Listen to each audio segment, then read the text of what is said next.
Promover las relaciones respetuosas y democráticas dentro del núcleo familiar es un derecho. Así es que con esta frase es que les doy la bienvenida a Renuévate 2023 y el temazo del día de hoy es acerca de la violencia. Mi nombre es Javier Orona y estoy complacido de poder tener una compañía tan maravillosa esta tarde-noche. ¿Cómo estás, Tatiana? Bienvenida. Muchas gracias, Javier. Bienvenidísimo también. Yo estoy feliz de estar aquí con ustedes en tu público y estoy muy encantada de que estemos acá hoy. Muchas gracias. Un saludo a todas las personas que se van a conectar, que se están conectando ya inmediatamente. Bienvenidos y prepárense porque esto se va a poner de apaga la vela y huye. Así es que... Algo así.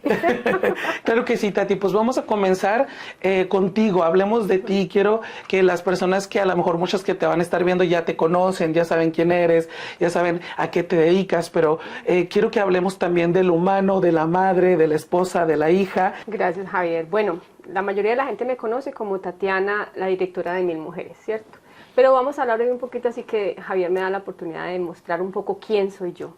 Soy madre, soy colombiana, muy feliz de estar acá en Dallas, trabajando con la comunidad desde hace 14 años, ¿sí? Trabajo ya arduamente y como directora de la organización de Mil Mujeres, pues ya llevo 3 años trabajando, casi 4, y pues ahí desempeño una labor muy bonita que es ayudar a la comunidad.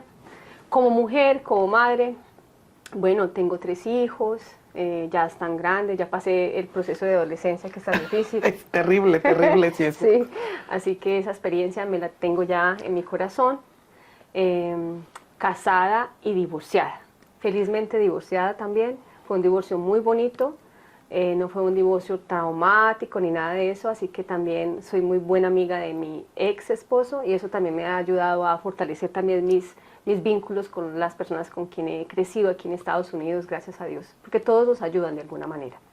Qué padre escucharte, Tati, porque muchas veces nosotros estamos saludando a las personas, nos conocemos por amigos en común, llegan las diosidades para poder hacernos coincidir y ni siquiera nos damos cuenta del camino que hemos pisado, ¿no? No preguntamos, oye, ¿cómo estás? ¿Cómo está tu vida? No nos interesamos, simplemente nada más nos usamos unos a otros, pero ahora toca el momento de verte a ti como mujer, como profesional, como mamá, como ya lo dijiste, como esposa, y me llama la atención saber, porque no lo sabía de ti, o sea, me llama la atención saber que eres divorciada, no sabía que eres divorciada, y me encanta porque es la primera vez en mis 35 años que alguien dice que está felizmente divorciada. ¿De dónde sacaste tanta felicidad en el divorcio? Cuenta. Porque aprendí mucho. Resulta que con mi divorcio, que no sufrí ninguna clase de violencia, que es bueno porque me lo han preguntado mucho. ¿Por qué te separaste? Me separé porque me quería encontrar a mí misma. Es digamos que un reto personal, tomar decisiones que a veces necesita uno hacer en su vida. Un gran hombre, un gran esposo y gran papá, ¿cierto? Un excelente compañero. Pero necesitaba yo algunas cosas internas y eso me llevó a fortalecerme a mí misma. Entonces, eso fue un cambio paulatinamente, pero doloroso, pero a veces en el dolor encuentras mucho crecimiento espiritual. Y eso es mi historia, prácticamente. Es prácticamente tu historia. Sí. Crecer a base del dolor, porque si no, no se experimenta. Permitirte sentir es una de las, yo creo que maravillas de este mundo. Permitirte sentir tanto la felicidad como las no tan cosas tan buenas, ¿no? Como la tristeza o la angustia, porque si no las sintieras las dos, no podrías diferenciarlas. Okay. Pues tocando el tema que dijiste que, porque sí me pasó por la mente, dije, a lo mejor se la deschongó el marido y entonces por eso se divorció y luego ya se volvió la directora de Mil Mujeres. Entonces digo, no, entonces no es la historia, ¿verdad, Teti? No es la historia. Mira, pues cuéntanos en la Mil Mujeres, cuéntanos un poquito de Mil Mujeres. ¿Qué es para ti Mil Mujeres? Bueno, Mil Mujeres llegó a mi vida en un momento perfecto de mi vida. Ahí es como dices tú, la diosidencia, ¿cierto? Perfectamente llega, me ofrecen esta gran oportunidad, la tomo y me doy cuenta de que allí era donde tenía que estar o tengo que estar bastante tiempo de mi vida. ¿Qué hacemos allí? Ayudamos a las víctimas de violencia doméstica o crímenes violentos aquí en los Estados Unidos. Okay. ¿Ayudamos en qué? Mucha gente dice, ¿pero qué hacen? Mil Mujeres es especialista en los derechos de los inmigrantes que tienen bajos recursos. Entonces, correcto. Una persona que sufre violencia doméstica no sabe los derechos, O sea, lo primero que le pasa por su mente es que yo soy inmigrante, no tengo derechos aquí. Y no es así. Y te apagas. Exacto. Exactamente. Resulta que sí tienes muchos derechos. Entonces, lo que hace Mil Mujeres es, de alguna manera, con las charlas educativas que damos en los consulados, que son nuestros principales aliados, como México, Salvador, Guatemala, Honduras, ellos nos ayudan a que vayamos a esos consulados y ofrezcamos las charlas comunitarias y allí educamos a nuestra comunidad latina a que sepa que sí hay derechos y podemos ayudarles. Oye, qué padre, me ha tocado compartir contigo, estuvimos en Washington D.C. el pasado octubre y me tocó compartir con las mujeres maravillosas que mueven esta organización junto contigo en el equipo y ver las historias de tantas personas que sufren a veces en silencio por miedo, me da a mí la puerta abierta para tocar uno de los temas principales que quiero que la audiencia que nos vea y que va a ver este programa, este podcast y lo va a escuchar y pueda tenerlo como informativo para ellos en las relaciones de pareja, Tati. Quiero saber las formas más fáciles o difíciles más bien que tiene Mil Mujeres o tienes tú como ser humano para detectar la violencia en una relación en pareja. En pareja. Bueno, gran pregunta, Javier, porque las relaciones de pareja desde los adolescentes, ese punto para que estemos con esos focos rojos cuando empezamos con nuestros jóvenes a decir, tengo un novio, ¿cierto? ¿Cuáles focos rojos yo voy a identificar allí? Porque si mi hija va a tener un novio, por consiguiente, con ese novio es que va a tener una relación, es un gran influenciante y probablemente ahí, en esa situación, es que nosotros nos hacemos los desentendidos, los padres, y decimos, bueno, ya lo crecí, ya creció, ya está en la escuela, no tengo que intervenir mucho, y resulta que no, ahí se me han equivocado muchos papás. Entonces yo les digo, no, es ahí donde tienes que entrar, porque ellos ahí están viendo el vínculo que tú como padre mostraste. Y correcto. Si en la casa hubo violencia doméstica, entonces probablemente ese hijo o esa hija también va a tener ese mismo patrón.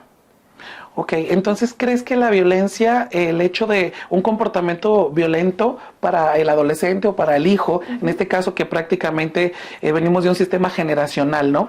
Entonces, de como dices tú, de cumplir con patrones que se nos han mostrado, ¿crees que es genética? ¿Se hereda la violencia? No, ahorita detrás de cámara estamos hablando de eso. Sí, sí. Muy honesto. No, es algo que se adquiere, es algo que con el ejemplo se arrastra eso. Entonces hay que tener muchísimo cuidado con esa parte, porque realmente nuestros hijos absorben todo, nosotros absorbemos todo, y eso es contagioso. Todas esas emociones negativas de una violencia intrafamiliar se hereda de lo que vemos, de lo que absorbemos, de lo que nos transmiten esas emociones. ¿Qué tipo de programas tiene Mil Mujeres o tú tienes en mente como directora también fomentar para poder quitarle ese poder a la violencia adquirida por el comportamiento que vimos de nuestros padres? Educación. Yo creo que ahí está la parte más importante, Javier, porque nosotros tenemos que educarnos, leer, por ejemplo, saber cómo son nuestras emociones, reconocernos como personas. No sabemos, a veces no nos conocemos a nosotros mismos. Correcto, pero ¿qué tal queremos cambiar al otro? Ay, de mí no vas a estar hablando, Tati, porque yo de repente digo, soy medio controlador, hay quien me conoce sabe que miento poquito porque exagero a veces, pero soy medio controlador de veras, y digo, ok, ¿cómo le voy a hacer para tener una pareja o cómo le voy a hacer para tener una relación de amistad sana si realmente, como dices tú, no me conozco, no estoy sano, estoy repitiendo patrones de que he visto de, a lo mejor, no violencia física, no violencia a lo mejor que le hayan pegado a mi mamá o le hayan pegado a amigos cercanos, pero hay diferentes tipos de violencia, a lo mejor he visto de todos los tipos y ni siquiera me he dado cuenta. Cuéntanos, Tati, de cuáles tipos de violencia son los más comunes o cuáles conoces tú que hay en la comunidad latina.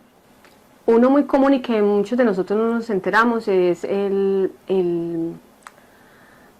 la violencia no verbal o el chantaje emocional, ¿cierto? Ese lo tenemos muy presente aquí en la comunidad hispana. ¿Por qué es muy presente? O lo he visto yo mucho personalmente. ¿Cómo defines chantaje emocional? ¿Qué es chantaje emocional? Es que es muy sutil. Es cuando, por ejemplo, en el noviazgo o en el matrimonio, el hombre, que es el que por cultura empieza a llevar el que puede más, digamos. Exacto, sí. Culturalmente estamos improntadísimos o estamos acondicionados de que el hombre es el que tiene que llevar el que provee, el que tiene que dirigir, el que tiene que llevar como el control de la casa. Pero realmente eso es algo que no está tan ligado, y ahorita vamos a hablar de eso. Ahí vemos que cuando ya la mujer empieza a tener como esa dependencia financiera, depende del todo del que la sostiene, entonces se vuelve un chantaje emocional, porque es el hombre por lo regular que empieza a usar ese tipo de violencia, empieza: sin mí, tú no eres nadie. Oye, Tati, pero hay muchas personas que yo creo que se van a identificar con esto, porque normalmente en la vida cotidiana de una relación de pareja siempre tiene que haber, que tenemos esa idiosincrasia de que el hombre es el proveedor, el que trae el sustento a la casa, como dices, pero ¿qué es tanto? ¿Es costumbre o es conveniencia? O sea, que te quedes en serio, porque yo creo que a veces nos tapamos los ojos. Mira, ¿ves? Yo ya voy de Grinch, luego, yo digo, o sea, ¿cómo que no se va a dar cuenta? A ver, díganme cómo que no se va a dar cuenta que realmente la están controlando, que la están violentando de esta manera. ¿Qué es lo que le pasa a una mujer? O en este caso puede ser también a un hombre, pero en su tiempo, ¿qué es lo que le pasa a esa mujer que a lo mejor hasta vive cómoda? Le pasa la cultura, le pasa que crecimos en ese ambiente, Javier. La mayoría de las mujeres hemos crecido viendo que el papá es el que lleva todo el sustento a casa. Y culturalmente eso es normal, ¿cierto? Esto lo vemos normal, a todo normal, y nos casamos pensando que así va a ser. Pero el mundo ha cambiado, ¿sí? No necesariamente tiene que ser el hombre, y eso vamos a hablar más adelante. Entonces no es que no se dé cuenta, es que culturalmente ella o él, y más hablando de ella, porque en este tema es más el hombre, estamos poniendo el ejemplo. Es la que piensa que está correcto, que el hombre es el que tiene que proveer, que él es el que tiene que llevar todo, y empieza a aceptar pasivamente estas situaciones sin darse cuenta que es violencia emocional y bastante grave. Eso empieza a crecer desde que tú empieces a aceptar ciertas cosas, como por ejemplo eso de que es que tú realmente no sirves para nada. Para lo único que tú sirves es para que estés en la casa y limpies. O un simple cállate, ¿no? Un simple cállate, o sea, un simple déjame hablar, cállate, ¿no? Porque ahí estamos empezando con la competencia de quién puede más. Pero ¿qué es lo más difícil para ti como mujer al ver a tantas personas femeninas, mujeres, o sea, no más mujeres que hombres, supongo, que sufren a ti? ¿Qué es lo que tú le dices a ellas? Ay, qué buena pregunta. Y qué difícil también, porque todos los casos son diferentes. Normalmente la idea de escuchar estas historias es tratar de ser muy empática, ¿sí? Okay. En ese momento trato de ponerme en el zapato de esa persona para no andar con juicios y no hacer ningún juicio ni nada, sino solamente escuchar y tratar de encaminar esa historia a un buen camino, a un buen final. Sí, esa es, porque son muchísimos casos, entonces uno dice... Oye, Tati, y luego si de repente ayudas a alguien, mira, voy otra vez de Grinch, de repente ayudas a alguien y luego ya te partes la maceta, como decimos en Chihuahua, por ayudar a alguien, y luego ya vas avanzando y dices, ya lo logré, y luego en cuanto ya vas al límite, regresa con su esposo, sí, bueno, o con el violentador, vamos a ponerle el nombre. Agresor. ¿Qué agresor, Natalia? Porque el agresor, ¿qué pasa contigo? ¿Cómo te sientes? ¿Cómo se siente la corporación, la fundación, 1000 mujeres? Por mi parte, nos sentimos un poco así como frustrados. Cuando pasa una cosa así, decía, ok, es como volver a empezar. Pero también como saber en qué punto pasó, por qué pasó y para qué. O sea, puede ser que hayan niños, puede ser que no regresó porque quería regresar así, sino que hay un caso extremo atrás que la obligó y no ha podido tomar suficiente independencia financiera, que es lo que, honestamente, Javier, la mayoría de los casos es por esa parte. Cuando no se ha empoderado financieramente, la víctima probablemente es como una recaída en las drogas o en el alcoholismo. Como una adicción, ¿no? Exacto, entonces tengo que volver a porque es de donde sustenta. ¿Cuánta falta hace poder tener este nivel educativo de poder definir una dependencia, de poder definir una costumbre, de poder definir una obligación? O sea, porque muchas veces la vida nos obliga o nos vemos obligados a hacer cosas, ¿no? Y luego cuando tú dices, no somos empáticos y juzgamos lo que está pasando y juzgamos lo que estamos viendo, pero es que si yo tengo 2, 3 amigas que qué bárbaras, les dices, no le llames, y luego ahí le están llamando, Tati, y luego después te llaman llorando y luego te llaman diciéndote que les aconsejes, que eres coach, y luego de repente les dices una semana y luego se les pasa la cruda moral y ahí van otra vez, pero bueno, o sea, no estoy juzgando porque como quiera soy amigo de esas personas y suena divertido, pero sé que siempre les pasa a todas las personas que nos van a estar viendo. Y exactamente quiero que sepan que hay... aquí como Tati hay personas, hay seres humanos que nos dedicamos, que se dedican también a apoyar a las mujeres y hombres que sufren este tipo de violencia y que es tiempo de que se den cuenta y que hablen, Tati. Sí. ¿Qué es lo que te llamó a ti la atención para poder decir, me quiero dedicar a esto? Ayudar a las personas. Esa es la parte donde lo que más me gusta de esta parte de mi trabajo es que puedo ayudar realmente, ¿sí? Enfocar el servicio a una causa muy justa y muy necesitada, porque es un área supremamente necesitada, la violencia. Correcto. ¿Cuáles señales son las señales de alerta para poder darte cuenta que estás sufriendo violencia? Bueno, hay varios focos rojos acá. Sí, unos de los más comunes. Danos así unos 5 o 6 de esos que son rojos, ¿eh? De esos de párate porque ya párate. Sí. Un grito. Uno de los focos rojos que tú debes tener en cuenta es una persona cuando de alguna manera llegaste tarde a una cita y te gritó. Eso es un foco rojo, bastante fuerte. Y lo dejamos pasar. Oh, pues que llegué tarde, tuve la culpa. No, ahí hay algo. Entonces, inmediatamente nadie debe de gritarte, ni siquiera alzarte la voz, así haya sido una situación que tú generaste. Un foco rojo es ese. Y cuando, exactamente, mira, eso es lo que iba a decir, porque estoy viendo que, acuérdate que una pelea es de 2. Ajá. ¿Va? Entonces, si tú generaste un comportamiento en la otra persona, ¿qué es lo que la persona que se siente agredida, cómo debe reaccionar? Si a mí me gritan a alguien, yo me siento agredido, es cuestión de que si yo todavía no sé manejar mis emociones, no trates de responder de la misma manera, ¿cierto? Pero si todavía no llegas al nivel de que no puedo controlar el impulso de reaccionar de la misma manera y ponerle una hasta aquí, un trancazo así. Porque pasa que hay mujeres muy enojonas, muy bravas y obviamente quieren, tú me gritas, yo te grito. Pero en este caso la idea es que trates de manejar un poco esa emoción y reconocerte. Si no sabes eso, buscamos ayuda, ¿cierto? Busca cómo manejar esas emociones, que es importante. ¿Qué tal cuando... por ejemplo, a mí me pasa que mi temperamento es un poquito voluble y a veces le digo que soy hasta bipolar, yo creo, Tati. Y digo, ok, por eso pues hay consecuencias siempre por algo. Pero yo creo que cualquier ser humano tiene que tener un diálogo interno. ¿Qué tipo de diálogo interno les recomiendas tú a esas personas que ahorita en este momento están sufriendo violencia doméstica, que no se han dado cuenta, que al ver poquito de tiempo que se nos da para poder darles esta información, inyectarles esta información vitamina, ¿qué les dices? ¿Cómo pueden detectar adentro de ellas? ¿Cómo se pueden hablar? Bueno, toma el espejo, ¿cierto? O sea, es importante reflejarte, ¿sí? Y empezar a tener ese diálogo, como tú lo llamas, diálogo interno, y empezar a preguntarte, ¿por qué estoy en esta situación? ¿Qué estoy sintiendo acá?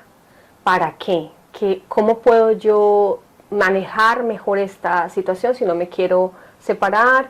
O si tengo cómo arreglar esto, si lo puedo arreglar. Necesitas conversar contigo misma. Eso es algo muy importante, contigo o misma o mismo, ¿sí? Ese verte a un espejo es reflejarte y de alguna manera funciona muy bien con el cerebro. Correcto, porque pues aprendemos lo que vemos. Sí. Entonces, si nos vemos y hablamos con nosotros, ese es un buen consejo. Y hablamos con nosotros mismos y nos reconocemos, podemos dar la oportunidad, yo creo que a buscar esa felicidad y esa plenitud, ¿no?, que tanto queremos, tanto en relaciones de pareja como relaciones con nosotros mismos. Porque yo quiero hablar un poquito sobre, y ya casi para terminar, Tati, quiero hablar un poquito sobre ya no la violencia de pareja, ya no la violencia con nuestros hijos, sino la violencia que nos tenemos ante nosotros mismos. ¿Qué opinas tú de cuando nosotros nos violentamos a nosotros mismos todos los días? Qué bonito tema, ¿sabes, Javier? Además es una excelente forma de, una pregunta muy bonita, porque nosotros a veces no nos tenemos compasión con nosotros mismos y nos juzgamos muy fuerte, ¿cómo se dice cuando nos flagelamos? Autoflagelamos, ¿Sí? Nos saboteamos. Sí, nos saboteamos, nos torturamos. Y esas palabras internas como soy una inútil, no sirvo para nada, nunca voy a poder hacer esto. Bueno, tantas cosas que nos decimos así, que nos saboteamos a nosotros mismos. Esa es la parte que empezar a reconocer eso, ¿cierto? Esa es la parte que yo puedo decir que el éxito de poder salir de una relación tóxica o de una relación abusiva o vivir con una agresora o con un agresor es reconocer. Y ahí es donde empezamos a buscar ayuda. Poder decir, buscar ayuda y buscarte, yo creo que escarbar dentro de ti es algo muy padre, porque si tú no estás listo ni estás completo, no puedes exigirle a alguien más que lo esté, y no puedes exigirle a tu pareja que lo haga de la misma manera. Y yo creo que aprender a elegir las batallas, Tati.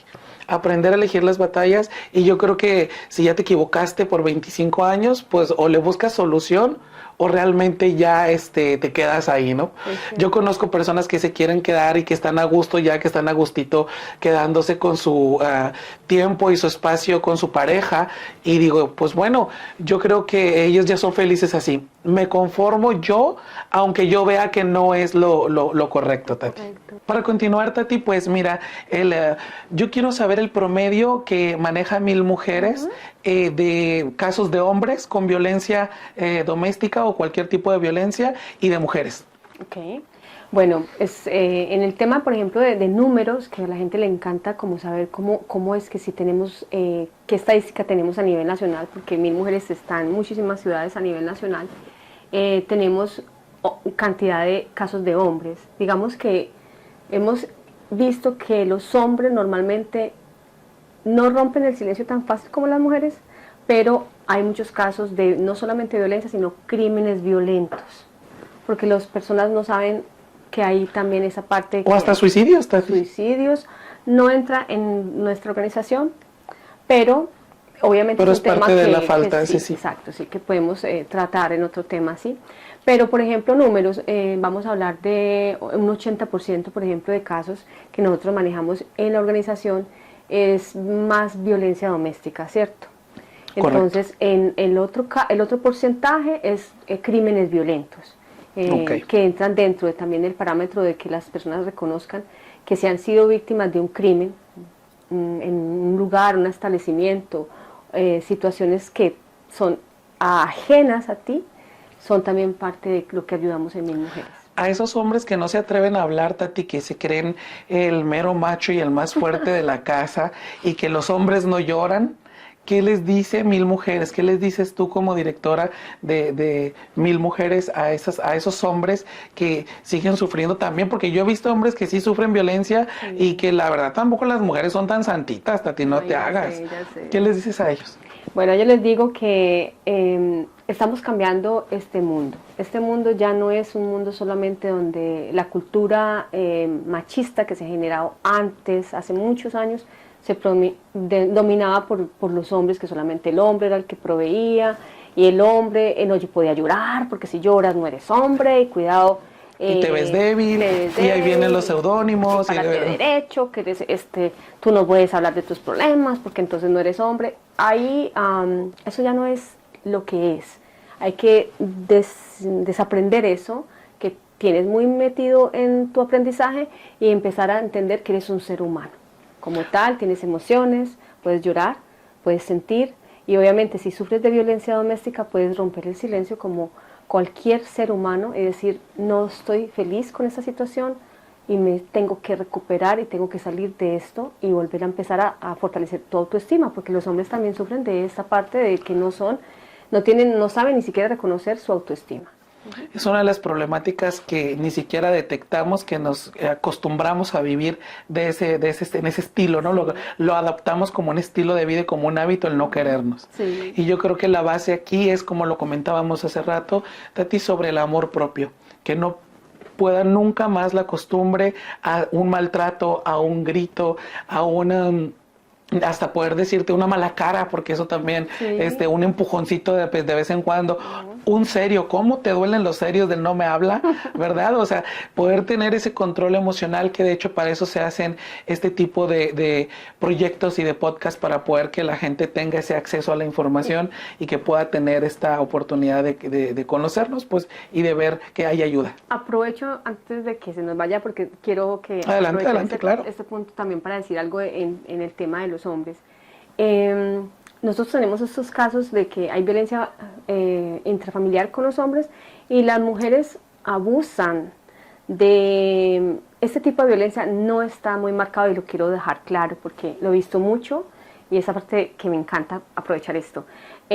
Aquellas mujeres que tienen al hombre como el que tiene que dar todo en casa y que debe de dar todo el cheque, que tiene que trabajar hasta quién sabe qué horas, hasta llegan a casa y no hay un calor humano allí. Eso también es violencia emocional. Entonces, y el hombre no lo sabe, porque culturalmente también erróneamente pensamos que, no, es que él es el que tiene que trabajar. En la jerarquía. Y yo aquí en mi casa nomás hago los niños y ya. Y él no está a gusto con esa situación y no sabe que es violencia emocional. Pero se siente mal y no sabe por qué, y eso exactamente. O sea, nada más sirves para trabajar, para traerme el sustento a la casa, y llegas a la casa y ni un besito te doy en la mejilla. Qué feas, no sean feas. Así es que, a ver, hombres, también revolucionen y comenten. Un saludo a todas las personas que nos están viendo, y ojalá que toda la información que estamos dando con respecto a la violencia les sea de utilidad. Y cuéntanos entonces cómo, yo lo puse por aquí, me encanta que dije, ¿cómo puedo definir lo que hace Mil Mujeres? Y de tanto haber colaborado ya contigo, con el equipo, digo, Mil Mujeres ofrece medicina legal para prevenir la violencia. Me encanta. Entonces, ¿qué tipo de medicina y oportunidades les brindamos rapidito, Tati, a los latinos para hasta arreglar su situación migratoria, que a veces es lo que nos aqueja tanto aquí en Estados Unidos, el no tener ese bendito seguro social? Claro que sí. Bueno, cuando tú eres víctima de violencia doméstica o crímenes violentos aquí en los Estados Unidos, puedes ser elegible para un alivio migratorio, ¿cierto? ¿Qué necesitamos? Por ejemplo, un reporte de policía si no tienes un estatus legal dentro de los Estados Unidos. Y si estás casado con un ciudadano, eso es para la visa U. Y si estás casado con un ciudadano o residente permanente, que es muy usual la violencia emocional, y no te ha arreglado esta persona, solo necesitas llamarnos a los teléfonos que ahorita vamos a dar, para que por medio de nuestro equipo legal te puedan decir qué situación o cómo te podemos ayudar. Pero son alivios migratorios que están hechos para las víctimas de violencia emocional fuerte, cuando están casados con ciudadanos o residentes. A veces nos falta tiempo para poder decir toda la información, pero lo más padre es que vamos a dejar también todos los links, vamos a etiquetarte en este video, vamos a etiquetarnos a todos los que estamos trabajando en pro de la comunidad latina, para que también se dirijan contigo, Tati. Excelente persona, amiga, conocida, ahora ya mucho más cercana. Y muchísimas gracias que estás conmigo, que te das el tiempo de vida para venir a compartir conmigo en este podcast, que es tu casa también, Tati. Y pues danos tus redes sociales, tu número de teléfono, cuéntanos sobre dónde te pueden encontrar. Claro que sí. Bueno, Mil Mujeres la pueden encontrar en diferentes estados, en diferentes ciudades de los Estados Unidos. Estamos en Dallas, estamos en Houston, en Florida, en Washington DC, ahí está la sede principal, y en otras más ciudades. El número de teléfono es 202-808-3311. Y ahí pueden llamar, es un conmutador, es totalmente gratis, los casos se revisan totalmente gratis y allí ya te puede decir el equipo legal cómo funciona Mil Mujeres con los casos de violencia doméstica o crímenes violentos en los Estados Unidos. Muy bien, pues padrísimo, entonces ya tenemos la información, espero que lo que hayan visto y lo que se va a quedar en este podcast para que usted lo pueda volver a ver y otra vez pueda ser de su ayuda y ojalá que todas esas personas que están guardando silencio y están sufriendo a solas se animen a romperlo. A romper el silencio. A romper ese silencio. Y nos vamos a quedar con esta frase, Tati, que siempre tengo una frase para terminar y yo nunca había visto desde el punto de vista cómo afecta el futuro la violencia. Y me acordé de los niños y las niñas que son el vivo ejemplo de lo que los papás y los adultos hacemos. Entonces escribí una frase que dice: cuando reconocemos a los niños y niñas como sujetos, sabemos que tienen derecho a una vida, a una integridad sin violencia. Qué bonito, así es. Así es que con esto llegamos al fin. Muchísimas gracias, Tati, de nuevo. Diosito te bendiga, cuídate. Siempre es un placer convivir contigo. Tú siempre regia y apoyándonos a todos. Y de su amigo Javier Orona, un abrazo de oso peludo. Hasta siempre. Nos vemos.